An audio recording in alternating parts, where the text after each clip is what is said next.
நாள் ஆயிஷா ரலியல்லாஹு அன்ஹா அவர்கள் வீட்டிலே இருக்கும்போது அல்லாஹ்வுடைய ரசூல் வீட்டுக்கு வந்தால் ஆயிஷா ரலியல்லாஹு அன்ஹா அவர்கள் அழுது கொண்டிருக்கிறார்கள்.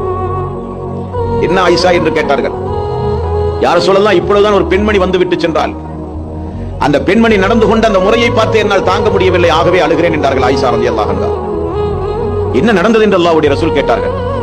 யா ரசூலல்லாஹ், 2 கை குழந்தையோடு ஒரு தாய் வந்தால் பசியினுடைய கொடுமையை என்னிடத்திலே சொன்னார். நான் அந்த 3 பேருக்கும், தாய்க்கும் 2 குழந்தைக்கும் தேவையான 3 பேரித்தம்பளம் வீட்டில் உண்டுமா என்று பார்த்தேன். வீட்டில் இருந்ததோ 2 பேரித்தம்பளம் யா ரசூலல்லாஹ். 3 பேரித்தம்பளம் இருந்தது யா ரசூலல்லாஹ்.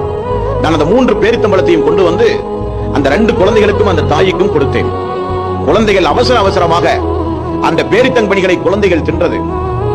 3வது இருக்கிற பேரித்தம்பளம் தாயாகிய தனக்குரியது என நினைத்து அந்த தாய் உண்ண போகும்போது அந்த குழந்தைகள், தாயே அதுவும் எங்களுக்கு வேண்டும் என்று கேட்க, அந்த குழந்தை தனக்குரிய பேரித்தம்பளத்தை 2ஆக பிரித்து பாதி 2 குழந்தைகளுக்கும் கொடுத்து அவள் பட்டினியாக நின்றாள் யா ரசூலல்லாஹ். மீண்டும் நான் வீட்டுக்கு சென்று அந்த தாய்க்கு ஏதாவது கொடுக்க முடியுமா என்று பார்த்தேன். நமது வீட்டில் ஒன்றுமே இல்லை யா ரசூலல்லாஹ் என்றார்.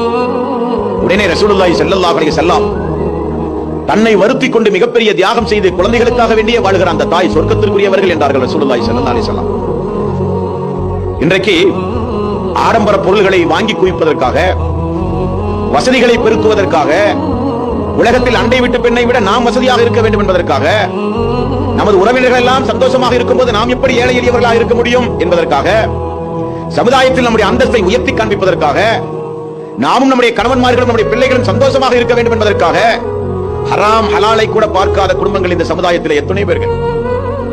1000 காரணங்கள் அந்த அன்றைய கால பெண்களுக்கு இருந்தது. ஹராமான வாழ்க்கையை தேடிக்கொள்வதற்கு 1000 காரணங்கள் அன்றைக்கு பெண்களிடத்தில் இருந்தது. உண்பதற்கு அன்றைக்கு உணவில்லை, அங்கே உடுப்பதற்கு அங்கே உடை கிடையாது, நல்ல வீடுகள் கிடையாது, நல்ல சந்தோஷமான வாழ்க்கை கிடையாது. இருந்தாலும் அந்த குடும்பம் அல்லாஹ், மறுமை, சொர்க்கம், அல்லாஹ்வுடைய ரசூல் என்று 24 மணி நேரம் வாழ்ந்தார்கள் என்றால் அவர்கள் சொர்க்கவாசிகள்.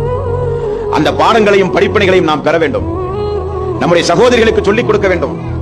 வளர்ந்து வருகிற நம்முடைய பிள்ளைகளுக்கு இப்படிப்பட்ட வரலாறுகளை போதிக்க வேண்டும். உம்மு சலமா அவர்கள் யார்? உம்மு சுலைம் யார்? அல்லாஹ்வுடைய ரசூலுடைய மனைவிமார்களுடைய வாழ்க்கை வரலாறு, சஹாபாக்களுடைய பெண்களுடைய வாழ்க்கை வரலாறு, சஹாபாக்களுடைய மனைவிமார்களுடைய வாழ்க்கை வரலாறு.